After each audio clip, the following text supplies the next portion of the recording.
İyi günler arkadaşlar. Kanalımıza hoş geldiniz. Bugün yine sizler için yepyeni videolarla karşınızdayım.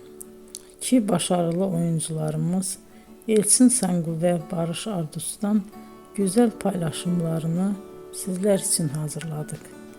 Elçin Sangu, Sevdim Alabora, Yalancı ve Mumları, Kiralık Aşk, İyi Günde Kötü Günde bu dizilerde rol almış ve herkes tarafından çok beğenilmiştir. Biz de Elçin Sangu ve Barış Ardus'tan en güzel sempatik fotolarını sizler için hazırladık.